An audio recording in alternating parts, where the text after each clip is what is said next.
My child, let me ask you a question, and I ask that you allow it to settle deep within you, to bypass the guards of your mind and speak directly to the quietest, most honest corner of your own heart. Have you ever felt the profound, bone-deep ache of fighting a battle that no one else in the world knows is raging? A war waged not on some distant, dusty field, but in the silent, winding trenches of your own mind. A relentless conflict fought behind a smile you have perfected for the world, a heavy shield of strength you hold up for the people you love, while, inside, your spirit is on its knees, weary and bloodied from the fight. Have you ever known the crushing weight of a burden so intensely personal, so uniquely yours, that it steals the very words from your prayers, reducing them to the weary sighs that punctuate the lonely, echoing hours of the night? I know that feeling. I have walked that long, desolate road myself, a path that so often feels shrouded in a thick, disorienting fog of isolation.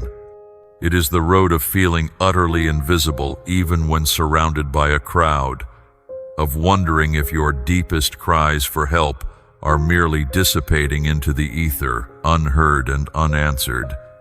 I know the unique and profound exhaustion that settles not just in your muscles, but deep in your marrow, the kind that comes after you've tried everything you know, exhausted every human resource, and still find yourself facing the same immovable mountain, the same locked door. You have navigated seasons so harsh, so relentlessly difficult, that they would have shattered many others into irreparable pieces, yet somehow you remain. You are still here. You are still drawing breath. You are still, against all odds, clinging to a resilient, inexplicable sliver of hope. And I am here today, not by my own design, but compelled by a conviction that runs deeper than knowledge and resonates with the certainty of a drumbeat in my soul, to tell you something. I believe this message is not a mere collection of words, but a divine appointment that has traveled through time and space to find you, to meet you exactly where you are, right here, in this very moment. Every single one of those pleas has been heard. Every whispered prayer that felt weak and futile, every silent tear that you thought went unseen, every desperate, fragile hope you've held hidden in the secret places of your heart, none of it, not a single drop of it, has been missed. You must absorb this truth into the very fabric of your being. Heaven is not a distant, unfeeling void. God has been a quiet, constant, and compassionate witness to it all. One of the most life-altering truths I have ever learned, a truth that has been my anchor in my own fiercest storms, is this: He is the God who provides the answer even before the question is fully formed on our lips. The God who clears the path of obstacles we cannot yet see before we even dare to take that first trembling step. Your presence here, reading these words, is not a coincidence. It is not the result of a random algorithm or a meaningless stroke of luck. It is a sacred appointment, a divine design that is beginning to unfold right before your very eyes. So, I invite you now to take a deep breath, a truly deep one. Allow your shoulders, which you have held so tightly for so long, to finally fall.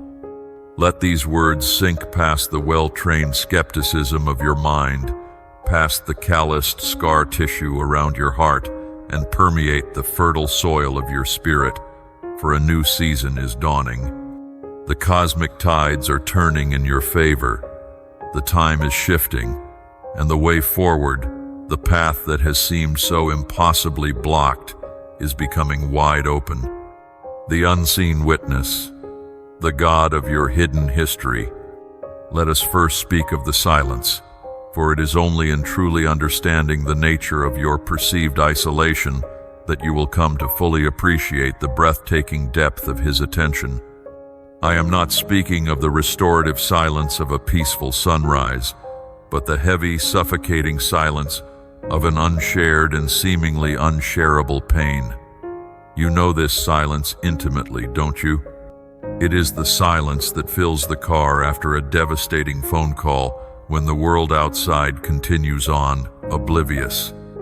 It is the silence behind the carefully crafted words, "I'm fine, really," when your inner world is fracturing into 1,000 pieces. It is the profound echoing silence of the midnight hour, when the rest of the world is wrapped in sleep and you are starkly, terrifyingly alone with your anxieties, your grief, your regret, or your fear.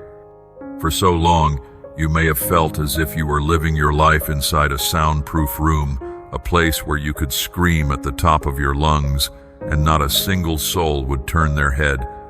This is the enemy's masterpiece of torture, his most insidious and effective strategy, the illusion of utter isolation.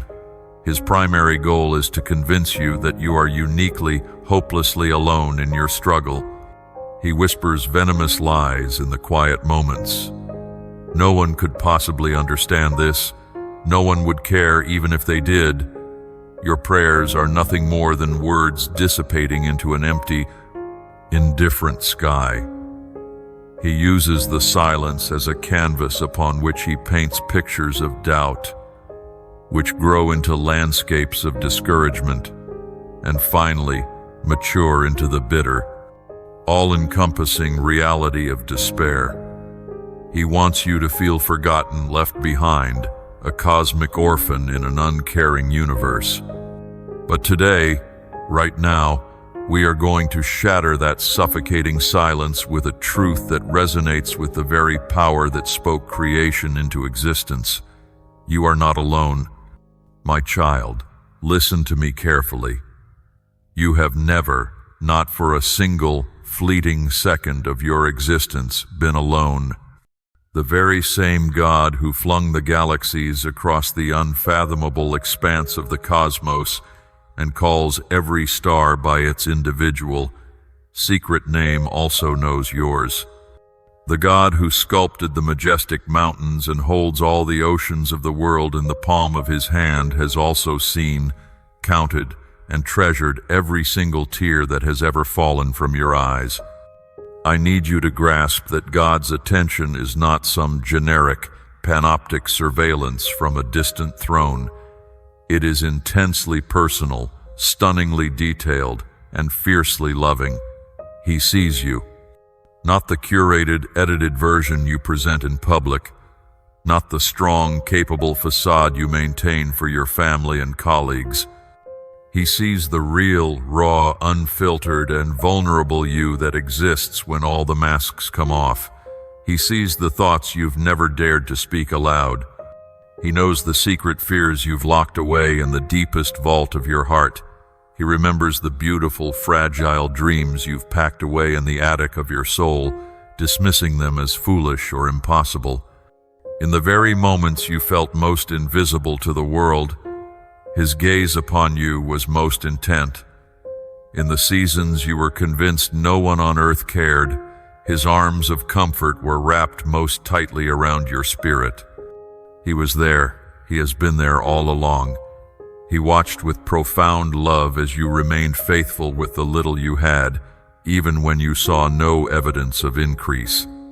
He saw you continue to turn your face toward him even when your heart was heavy with a sorrow too deep for words and your spirit was exhausted from the relentless journey. Let me tell you a secret of the kingdom of heaven. That quiet, stubborn, often painful faithfulness you've shown in your driest, most barren seasons is more precious to him than all the gold in the world. It is a fragrant offering, a sweet aroma that has risen directly to his throne. He has been a witness to the quiet burden you carry, the battles you have fought in solitude. He has heard your late-night cries. He has seen the silent tears you kept hidden. This is not the detached observation of a distant deity. This is the attentive, empathetic watch of a loving Father. He saw the pain within your spirit as you sought to appear strong for those around you.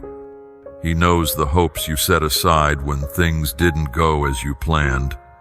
Even when you were hurting alone, putting on a brave face for others, He was right there with you. I promise you, He never once looked away. The sacred theology of tears. Consider your tears for a moment. In our world, tears are often seen as a sign of weakness, something to be hidden or apologized for. But in the economy of heaven, your tears are precious. They are a form of liquid prayer, a holy language that communicates the depth of your heart when words fail.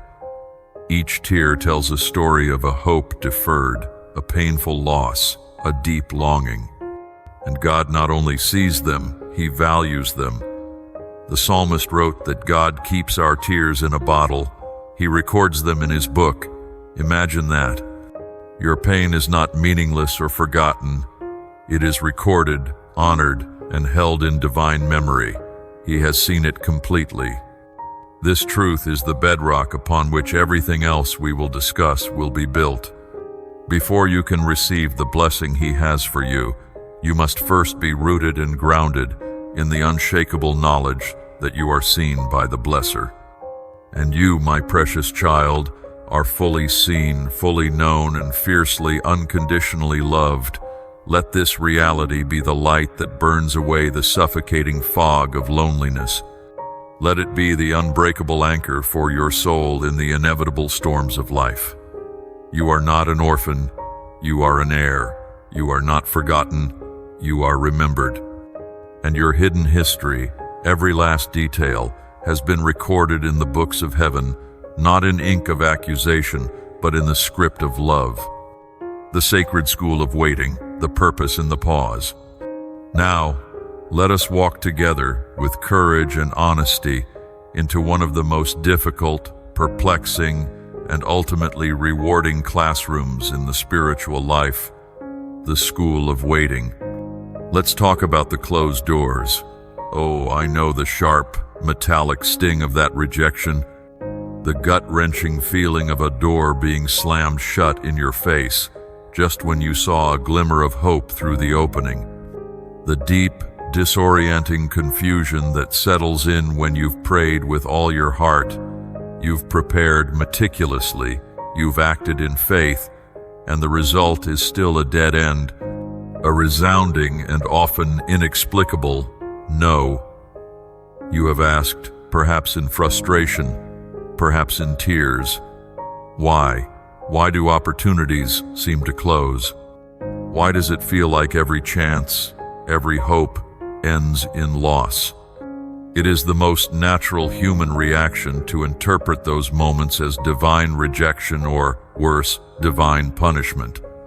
The enemy, the great accuser, rushes into that vulnerable space to confirm your worst fears, whispering, "See? God has withdrawn His hand. You missed your chance. You aren't good enough. And now you've been disqualified." But after decades of my own painful pauses, bewildering detours, and slammed doors, I have come to understand one of the most profound and paradoxical truths of this faith walk. Sometimes, God's greatest act of profound love is not the door He opens, but the one He keeps firmly, sovereignly, and mercifully shut. Consider this revolutionary thought. What you perceived as His withdrawal from you was, in fact, an act of divine protection on an epic scale. It was a pause to shield you from what would have harmed your purpose. You, with your limited ground-level view, see only the immediate opportunity and its apparent benefits. But He, standing outside of time, sees the entire path from beginning to end. He sees the hidden dangers, the subtle compromises that would have eroded your soul, the emotional and spiritual traps that lay waiting for you just around the bend, that job that looked so perfect. He saw the toxic environment that would have slowly crushed your spirit and extinguished your light, that relationship that felt so right and exciting. He saw the deep, foundational incompatibility that would have eventually led to immense heartache and regret.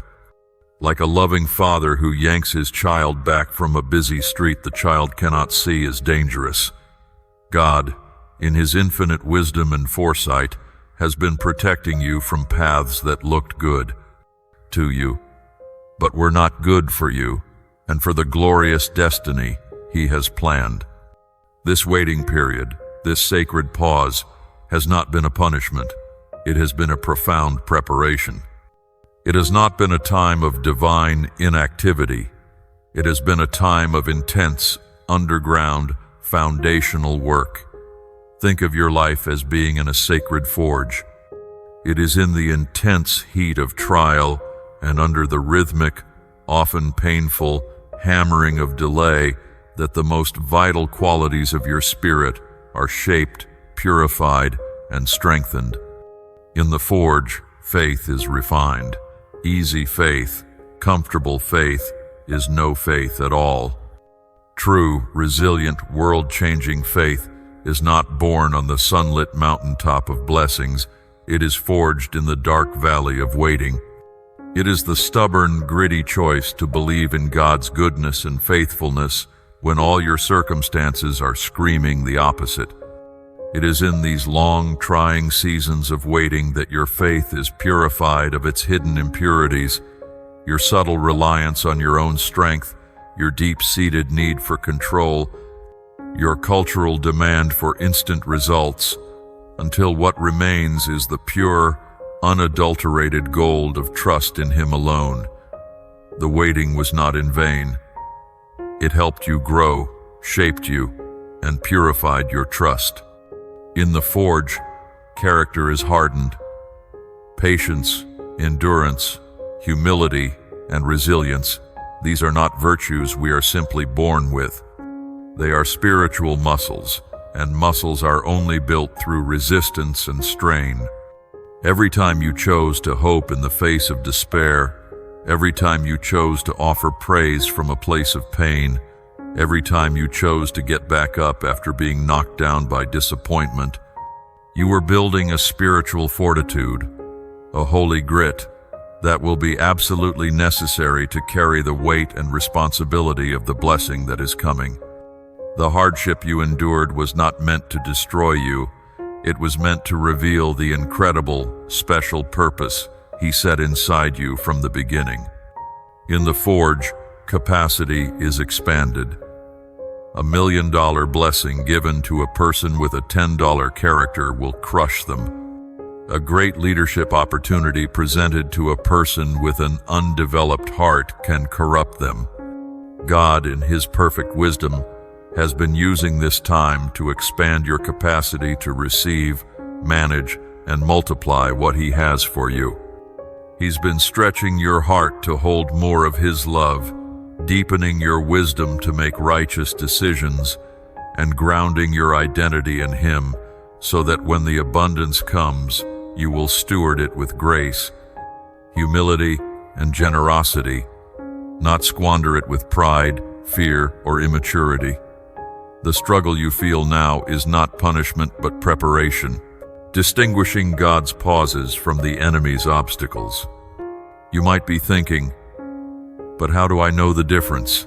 How can I tell if a closed door is God's protection or an obstacle from the enemy that I'm supposed to fight against?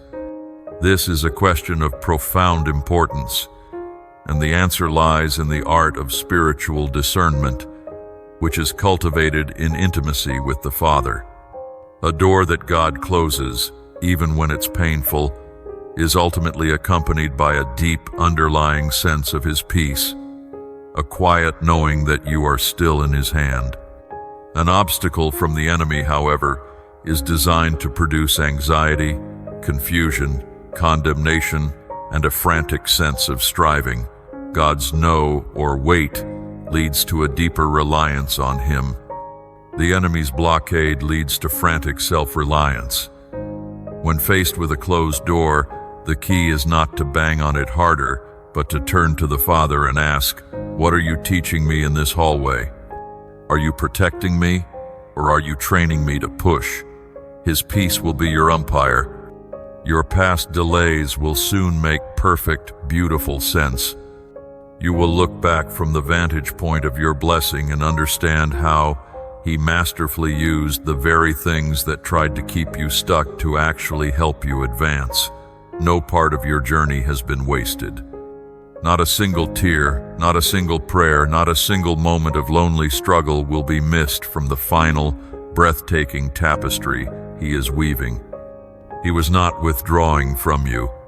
He was lovingly setting aside the best things for you because the perfect moment, your appointed time, had not yet arrived.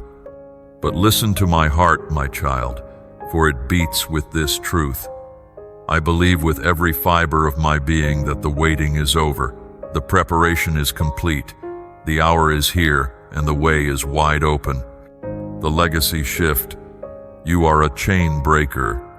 Now I must ask you to lift your eyes from the canvas of your own personal journey, as important as it is, and to behold something even grander, something with eternal generational implications. I want you to think about your family line, the generations that came before you and the generations that will one day come after. So often, we can observe patterns, like invisible but powerful currents, flowing through families from one era to the next. Perhaps in your own lineage, you have recognized a persistent current of lack, a nagging, pervasive feeling of never enough that colors every decision. Perhaps it's a current of chronic anxiety, of debilitating illness, of tragically broken relationships, or of beautiful dreams that always seem to wither and die just before they can bear fruit. These patterns can feel like a curse, an unbreakable chain forged in the past, a sorrowful and heavy inheritance passed down, creating a subconscious and defeating belief that this is just our lot in life. The enemy, the father of lies and the author of hopelessness, loves this narrative. He wants you to believe that you are helplessly and permanently bound by the spiritual DNA of your past. He wants you to accept that the story of scarcity, sickness, or struggle that has clung to your lineage is your unchangeable and inescapable destiny.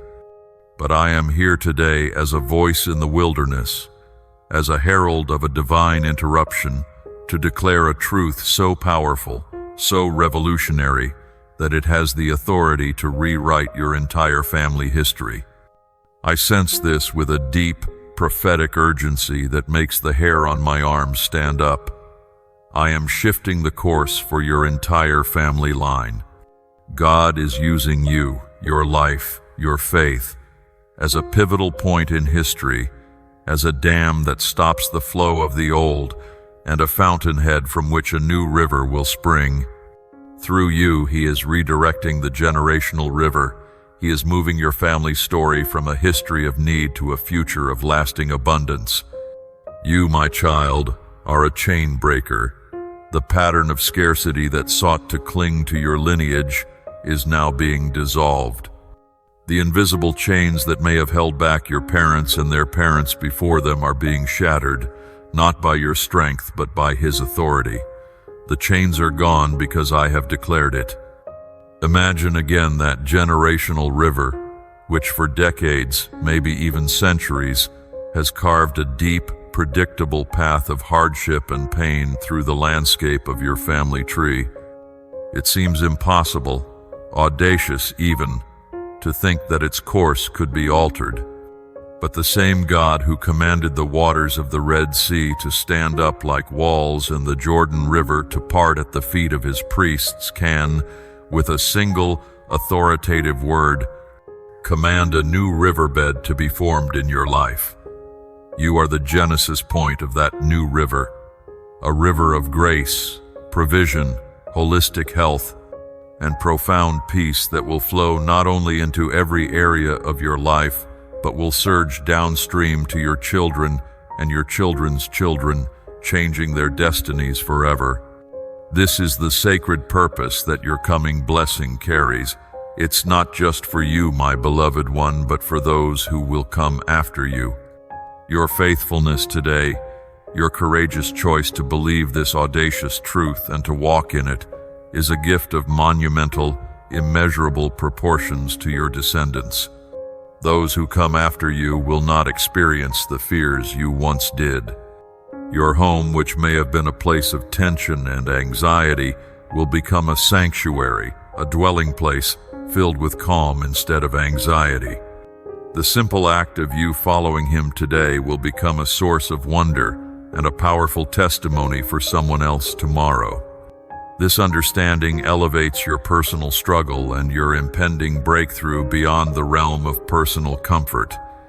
It imbues your journey with a holy, noble, and heroic purpose. You are no longer just fighting for your own future. You are contending for the destiny of your entire bloodline. You are not a helpless victim of your family's history. You are a commissioned pioneer of its future. You are not defined by a generational curse. You are defined by a generational commissioning from the King of Kings. How do you activate this world-changing reality? You activate it by coming into agreement with heaven. You lift your voice and join the declaration that is already being spoken over you in the spiritual realm. You consciously say, "No more," to the old, tired story of defeat, and a resounding, faith-filled yes to the new story of victory. You declare, "As for me and my house, we will serve the Lord." The history of lack ends with me. The history of fear ends with me. I am the head and not the tail, above and not beneath. I am the beginning of a new legacy, a legacy of abundance, of health, of peace, and of divine purpose. Your declaration of faith is the sharp, decisive sword of the Spirit that severs the ancient chains of the past and clears the way for the future God has ordained. The signature of grace, learning to recognize His hand. In our world, which is so often driven by transactional relationships and conditional affection, what we call blessings frequently come with a hidden cost, with strings attached. A promotion at work comes with longer hours and more soul-crushing stress. A new opportunity might require subtle but significant moral compromises. Worldly success, when it is finally attained, can often leave a person feeling more empty, isolated, and anxious than they were before they had it. Because this is the water we swim in, it is absolutely crucial that you learn to discern the nature of a true divine blessing. You must learn to recognize the unmistakable, inimitable signature of your Heavenly Father, so that you can receive what He is giving with open hands, deep confidence, and unadulterated joy. A blessing from God is qualitatively different from anything the world can offer. It has a different aroma, a different texture, a different feel in your soul. It comes from above and bears my signature. Let me take a moment to teach you what that divine signature looks like, so you will never mistake a counterfeit for the real thing. 1. Its source is supernatural, not solely self-made. While your faithful effort is always a part of the equation, a true God blessing will have an undeniable element of supernatural surprise. It will flow from unexpected channels, through unexpected people, at a time you could not have predicted. It might manifest as a sudden, unprompted kindness from a person you barely know, an old opportunity you had long forgotten about that suddenly resurfaces with new life, or a resource appearing out of the blue at the precise moment of your greatest need. You will have the humbling, breathtaking, and wonderful realization that I could not have engineered this. My own strength and wisdom could not have brought this to pass. This realization beautifully removes all ground for human pride and leaves room only for worshipful awe. 2. Its essence is deep peace, not added anxiety. This is the ultimate litmus test. The ancient proverb says that the blessing of the Lord makes rich, and He adds no sorrow with it. A true blessing from God will not steal your peace. It will deepen it. It will calm your anxieties. It will not create a host of new ones. It will bring a holy simplicity and clarity to your life. It will not complicate it with fear and striving. It arrives with no sorrow, no conditions, and no shame. While the blessing may bring new and greater responsibilities, it will also be accompanied by a supernatural grace and wisdom to carry them. The deep calm I provide is like a refuge that lasts through all time, a peace that the world can neither give nor take away. 3. Its timing is perfect and purposeful, not haphazard. We live our lives by the relentless tick-tock of the clock, what the Greeks called chronos. But God operates in perfect, opportune moments of breakthrough, what the Greeks called kairos. A blessing from Him will arrive with a divine precision that will take your breath away. You will look back on the long, winding road of your journey and realize with stunning 20/20ths clarity that if it had arrived even a day sooner, you wouldn't have been truly ready for it. The timing itself will be a powerful testimony to His infinite wisdom and meticulous love for you. This is not the product of random chance or dumb luck. This is my divine design unfolding right before you. It is the culmination of His perfect moment.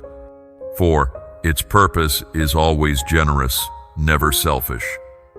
A worldly blessing often tempts us to hoard our resources, to build bigger barns for ourselves, to retreat into a fortress of self-protection. A heavenly blessing, however, always inspires us to open our hands wider. It comes with an innate, spirit-imparted understanding that you have been blessed in order to be a blessing to others. It carries a purpose that extends far beyond your own comfort, a purpose not just for you, my beloved one, but for those who will come after you. It will awaken and activate within you the deep, joyful desire to be a source of goodness in a world that is desperately in need of it. Those who have watched your long struggle, those who may have doubted you or dismissed you, will be utterly perplexed by this new development in your life. They won't understand how you rose so quickly from the ashes. They will wonder how opportunities now seem to find you effortlessly. They will be baffled by how the heavy weights you once carried simply lifted and disappeared. They will be amazed at how you moved from a place of sorrow to a place of triumph in what seems to them like a single moment. You do not need to explain it or defend it in human terms. Your transformed life will be the only explanation necessary. But in the quiet sanctuary of your own heart, you will know the truth. This came from my doing my grace and my perfect moment.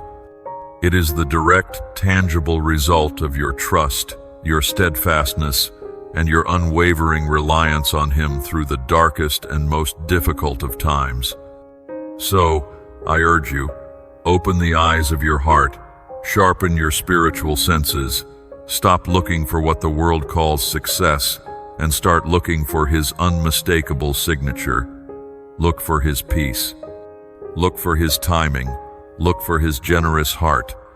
And when you see it, receive it with a heart that is wide open and overflowing with gratitude, for it is His personal, custom-designed, and loving response to you. The partnership of faith, your role in the unfolding. Hearing this incredible promise and feeling the hope it ignites is one thing. Walking into the tangible fulfillment of it is another. It is natural that you might be asking, "This is the most wonderful news I have ever heard, but what is my part in all of this? What must I do?" This is not a question of anxious striving, but one of wise cooperation. For the kingdom of God operates on the beautiful and powerful principle of partnership. While the blessing itself is a completely free and unmerited gift of His grace, its activation and sustained flow in your life require your active, willing cooperation. Your willingness to walk with me makes it effective. He is a perfect gentleman. He will never force His goodness or His will upon you. I only release what your trust aligns with. This divine partnership, this sacred dance of faith, can be understood through three vital, interconnected actions, the foundational decision of trust, the formative discipline of declaration, and the faithful journey of alignment. Subchapter: The Decision of Trust. Trust is the currency of the kingdom of heaven. It is the foundational act, the fertile ground upon which everything else is built. But we must be crystal clear about what biblical trust truly is. It is not the absence of fear, doubt, or questions. It is not a warm, fuzzy feeling. Trust, at its core, is a resolute decision. It is the conscious, determined choice to place more weight, more confidence on the unchanging character and infallible promises of God than on the fluctuating evidence of your circumstances or the turbulent waves of your emotions. Trusting in spite of your feelings. There will be days, I guarantee you, when you do not feel hopeful. There will be days when the voice of fear screams with the power of a megaphone, and the voice of faith is but a tiny whisper. On those days, trust is the simple, stubborn, and heroic act of saying, "Feelings, you are fickle and you are liars. You do not get to dictate my reality. God's word is my ultimate truth, and I choose to plant my feet and build my life upon it." Trusting without all the answers. The human mind, by its very nature, craves control, certainty, and understanding.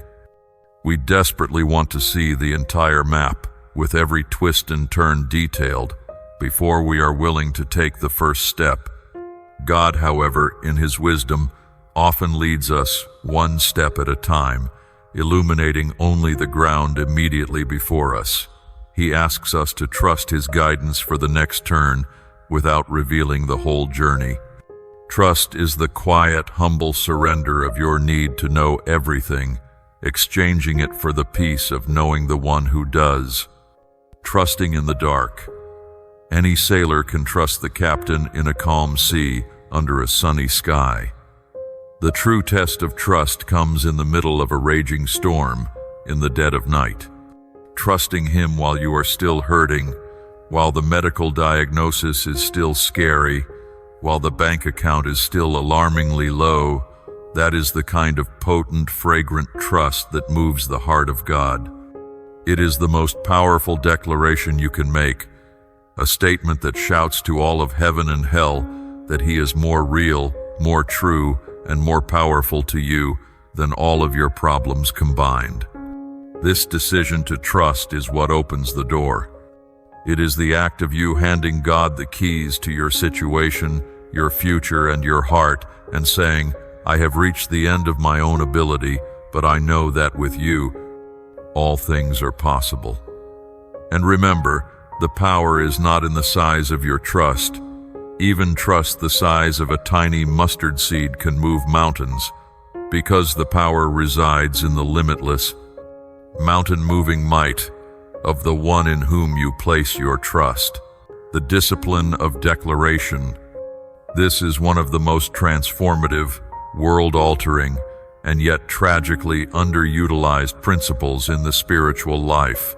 You must understand this. What you say has the power of life and death.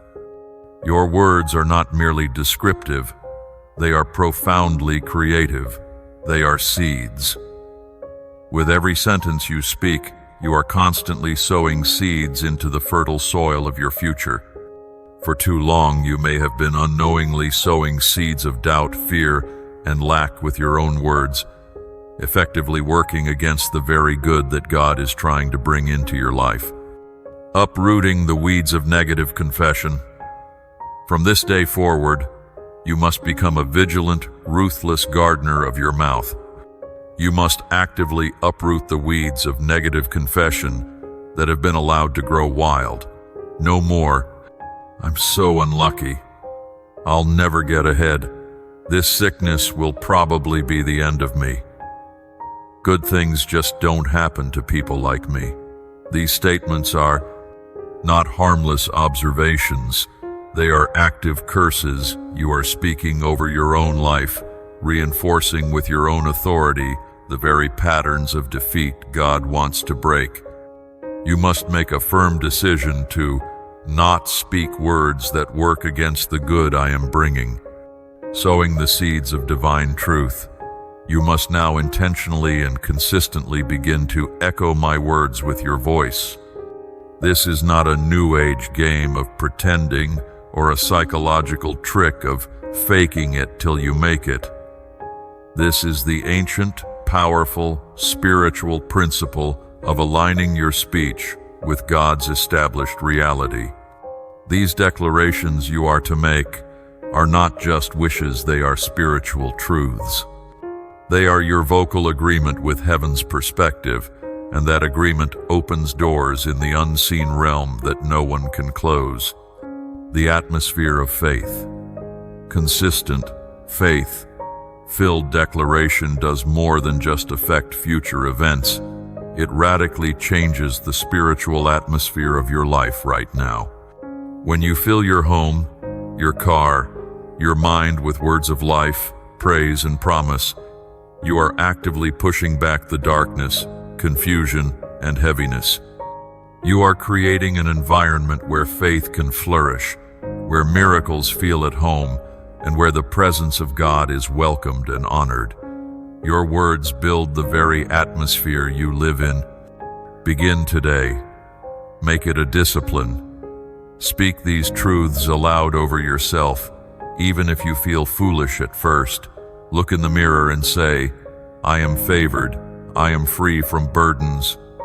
Say, I am stepping out of a history of need and into a future of lasting abundance. Say, the Lord is my shepherd and my provider, therefore I lack nothing. Say, I am strong in the Lord and in the power of His might. This isn't just wishful thinking, it is spiritual warfare of the highest order. It is you, as a child of the King, enforcing on earth the victory that has already been won for you in heaven. Speak with the certainty that comes from knowing your God, the journey of alignment. Trust is your foundational decision, declaration is your formative voice, and alignment is your faithful daily walk. It is the ongoing, moment-by-moment practice of keeping your life, your choices, and your relationships in harmony with God's will and presence. The absolute priority of proximity. If you hear nothing else, hear this. The single most important instruction for you in this new season is this: stay close to me. Your safety, your provision, your clarity, and your guidance are all found in your proximity to Him. Nurture this vital connection as if your life depends on it, because it does. Nurture it through prayer, not as a religious duty, but as a loving conversation. Nurture it through worship, which is simply turning your affection and attention toward Him. Nurture it through His Word and through quiet, unscheduled moments of just being still and silent in His presence. The courageous act of letting go. As God begins to bring the new things into your life, He will, by necessity, require you to release your grip on the old. Do not reopen the doors I closed for your well-being. I am bringing something entirely new into existence, and you must release anything that does not align with the journey I have set out for you. This can be one of the most difficult parts of the journey. It can mean letting go of old, comfortable mindsets of victimhood or lack. It can mean forgiving those who have hurt you to release the weight of bitterness. And often, it means lovingly letting go of relationships with individuals who did not recognize your worth and were not intended to walk alongside you toward your purpose. This is not an act of arrogance, but of wise obedience. Be assured that as you make space, God will direct companions to you who perceive you just as I do, who will uphold you, not confuse you, who will journey beside you, not oppose you. The sustaining posture of gratitude. The fastest way to short-circuit a blessing is to take it for granted. This is why you must learn to stay in praise, stay in thankfulness. Gratitude is the fertile soil that keeps blessings flourishing and multiplying. It keeps your heart soft, humble, and perpetually aware that He is the source of every good and perfect gift. A thankful heart has no room for the weeds of apprehension, entitlement, or doubt to take root. Gratitude is the guardian of your joy. By actively and intentionally engaging in this divine partnership, by making the daily decision of trust, practicing the powerful discipline of declaration, and committing to the faithful journey of alignment, you move from being a passive spectator of God's work to being an active, joyful, and powerful participant in the miraculous story He is writing in and through your life. The conduit of purpose, becoming a river, not a reservoir. As we journey together toward the very heart of this divine message, we arrive at a crucial, destination-defining question: the why. Why is God doing all of this for you? Why the breakthrough? Why the promise of abundance? Why the restoration and the healing? If we dare to believe that it is merely for our own comfort, our own happiness, and our own self-satisfied ease, then we have tragically, profoundly missed the point and settled for a gift far smaller than the one being offered. The ultimate glorious purpose of the blessing about to be poured into your life is not for you to become a stagnant reservoir, jealously hoarding God's goodness for yourself. The purpose is for you to become a mighty, rushing river, a dynamic conduit through which His life-giving goodness, grace, and provision can flow out to a dry, thirsty, and hurting world. I blessed you not to set you apart from others. I blessed you to be a conduit for me. You were created from the very beginning to be a source of goodness, and that dormant, divine ability, that holy potential, is now being awakened and activated within you. This understanding changes everything. The blessing is not the end goal, the blessing is the equipment. It is the resource, the fuel, the provision that empowers you to finally and fully step into the grand, eternal purpose for which you were created. And that purpose, in its simplest and most profound form, is always tied to loving God with all your heart and loving the people He places in your path. The counter-intuitive economics of the kingdom. The world's economy is built on a foundation of scarcity, competition, and hoarding. The kingdom's economy, however, operates on the opposite principles: abundance, collaboration, and radical generosity. You must learn this divine law of physics. As you share with others, I will fill you again. As you give, I will cause you to overflow. This is not a mere suggestion. It is a spiritual guarantee. The more you allow His blessings, whether they be financial, emotional, spiritual, or relational, to flow through you to bless others, the more He will pour into you. Your generosity does not deplete you. It creates a greater capacity within you to receive more of His grace. An open hand is a hand that can both give and receive. Your story as a lifeline of hope.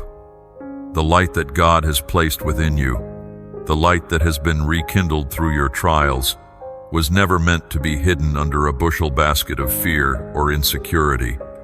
The very trials you have so painfully endured, the very struggles He has so faithfully brought you through, have uniquely and powerfully qualified you to minister with authentic compassion to others who are still lost in that same dark place. He is already preparing to lead people to you, people who need to hear the exact story of restoration He has authored in your life. Your testimony is no longer just your personal history. It is being transformed into a powerful lifeline of hope that you can throw to someone else who is drowning. The joy of generosity. Moving beyond the principle, let's talk about the feeling. The world tells you that happiness is found in acquisition, but the deep, abiding joy your soul longs for is found in contribution. There is a profound, satisfying, and lasting fulfillment that comes from being a part of someone else's miracle, from seeing someone else's hope rekindled because of a kindness you showed or a resource you shared. This joy far surpasses the fleeting, shallow happiness of selfishly acquiring more for yourself, your new, true identity. For so long, you may have seen yourself through the distorted lens of your lack, your mistakes, your weaknesses, or your pain. But God is giving you a new name, a new identity. You are not broken beyond mending. You are not forgotten or cast aside. You belong to me, my precious one, and because you are mine, my promise of kindness wraps around you. You are rising now, not in your own strength or in puffed-up arrogance, but in the quiet, unshakable confidence that He has bestowed upon you. You are standing steady, not in trembling fear, but in deep, peaceful reliance on Him. This core identity as a cherished, empowered, and beloved child of the King is the unshakable foundation from which you can give freely, love generously, and live courageously. You are being raised up, my child, not for personal glory, but for divine service. You are being elevated, not to make a name for yourself, but to make His name known through your life of love and generosity. Embrace this high and holy calling with all your heart. The joy is in the journey, and the purpose is in the pouring out. Conclusion: the dwelling place of peace, finding your rest in the giver.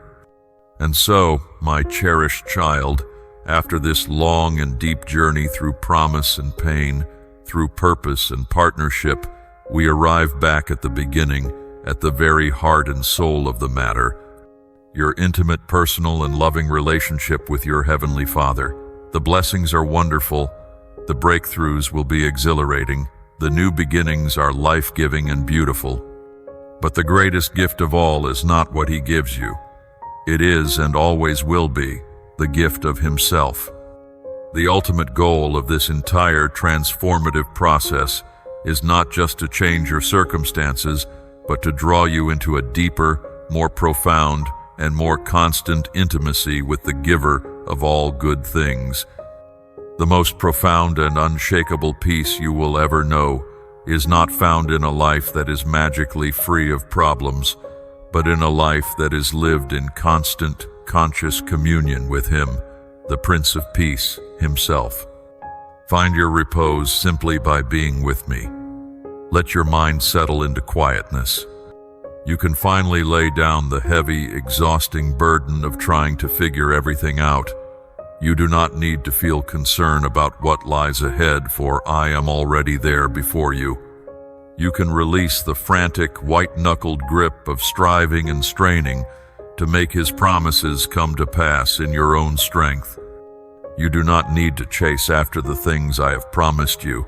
I will deliver them to you when the time is right. Your deepest source of peace will no longer be dependent on the shifting, treacherous sands of your circumstances, your bank account, or other people's opinions. It will be anchored deeply and eternally in the unshakable, immovable rock of His presence in your life. You will begin to feel it deep within your being, in the very rhythm of your breath, a quiet, steady, unwavering certainty that you are held, you are safe, you are guided, and you are loved. The anxiety that has been your constant, unwelcome companion for so long is now receding. The confusion that clouded your path and paralyzed your decisions is clearing. He is not just calming the storm around you, which is temporary.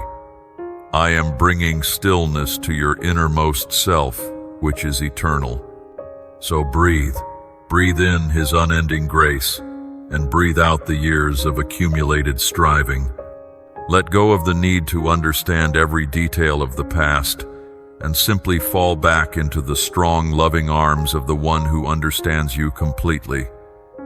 Where your strength finds its limit, his is just beginning.